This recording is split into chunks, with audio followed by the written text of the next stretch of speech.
I ate at least one cheeseburger every single week for the last 6 months, and at 31 years old, I'm the fittest I have ever been. And no, these weren't the world's smallest cheeseburgers or made of soybeans. These were big, juicy, meaty burgers. And how I did it might completely change the way you look at your own nutrition. Let's break down the 3 reasons why this worked.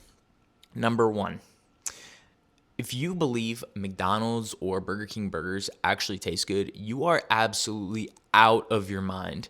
And because of this, I took it upon myself to learn how to make a really good burger at home. And this allowed me to use better ingredients. When you go to a fast food restaurant or your local burger joint, the meat that they're giving you is most likely 80-20 ground beef. 80-20 ground beef has an astronomical amount of fat, and almost all of that fat is saturated fat. Saturated fat will raise that bad cholesterol in your blood. So not only does it provide you a ton of extra calories that you might not be looking for, but it is also making you less healthy. So at home, I use something like 93.7 ground beef.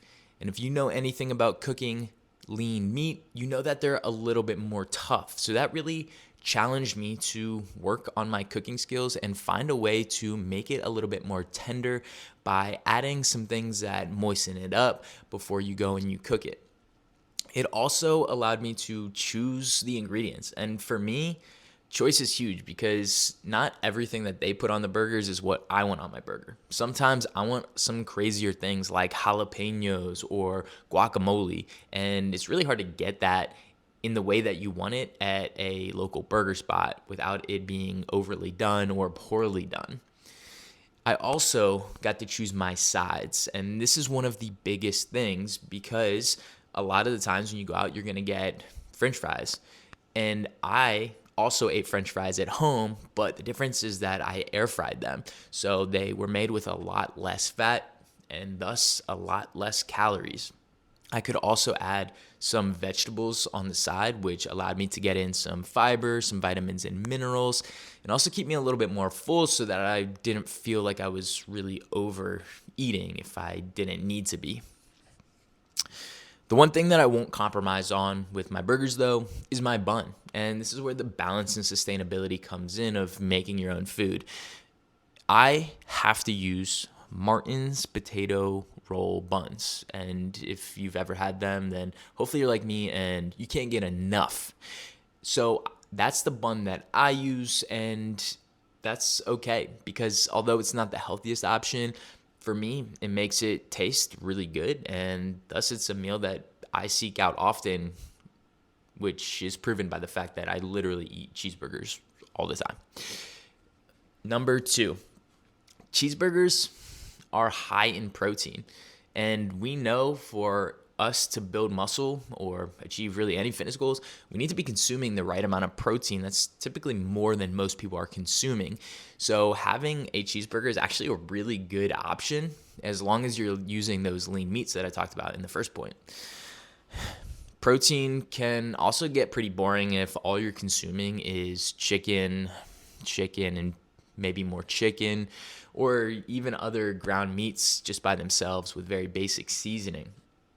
So getting in some nice red meat that also has a good amount of iron and zinc and other nutrients actually makes for a really good option. And the cool thing about this too is that you can mix it up and you can use something like ground chicken, ground turkey, and have a different kind of burger than you normally would, which is something I did sometimes when either beef was getting a little bit more expensive or I couldn't get it at the store or I just wanted to switch it up and make it a little bit different that week. So that leads me to number 3, which is I can utilize a cheeseburger to adjust for the calories that I need. If you've watched any of my videos before, you know that calorie intake is one of the most important things for achieving your goal, whether that's eating more so that you can build muscle or eating a little bit less so that you can lose some extra fat mass. We need to be consuming the right amount of calories. And with something like a cheeseburger and the sides that I choose, I have 100% complete control over how many calories I'm consuming. For example, let's say I want to use some maybe lower calorie toppings. So instead, I use something like just some lettuce and some tomato, and I make it almost more like a very classic burger with a little bit of ketchup and mustard, maybe some pickles on there as well. Or maybe I'm trying to build some muscle and I need to add some additional calories. Well, maybe that's when I use one of my crazier kinds of burgers and maybe I add some mayonnaise to it, or I add in some guacamole that has a lot of healthy fats in it. See, I can adjust the toppings to serve whatever my goal really is at that time. I can also change the sides too. So let's say I want to gain weight and I want to add a little bit more fries. Again, since I air fried them, they're lower fat. So I'm avoiding a lot of those less healthy fats in them, but I'm still adding calories from the amount of carbohydrates. And maybe I have a big run the next day that I need to fuel up for. More fries could actually be a decent option, all considering. Maybe I want to add something like mashed potatoes as well, or I can add mac and cheese if I'm feeling a little bit crazy and I want something that's a little bit more out of the ordinary. Or let's say I want to lose some fat and I need to watch the calories that I'm consuming. Well, in that case, I would add more vegetables so that I get all that fiber and those vitamins and minerals. I feel really full and satisfied and satiated. But again, I'm not getting too many additional calories. See, you can see how I can adjust anything that I make at home in order for it to actually be a really good option. And this doesn't just go for cheeseburgers. This goes for pretty much any food that you're making. My wife and I used to make pizza every single Friday night as kind of a date night type of thing. But since we were making it at home, we could use the ingredients we wanted. We can make sure that it had protein, and then we could adjust the sides to kind of fill any gaps that we were missing out on. Look, home cooking is one of the biggest things that you can do for yourself in your fitness and nutrition journey. And it doesn't have to be too time consuming. It doesn't have to be too difficult, but you do have to put in the effort to do that. If you're here watching this video and you're still watching at this point, you're probably like me in that you're really interested in building muscle. And if you want to use more tips like I've shared here today, then check out this video because I think this will take you to that next level. I'll see you over there.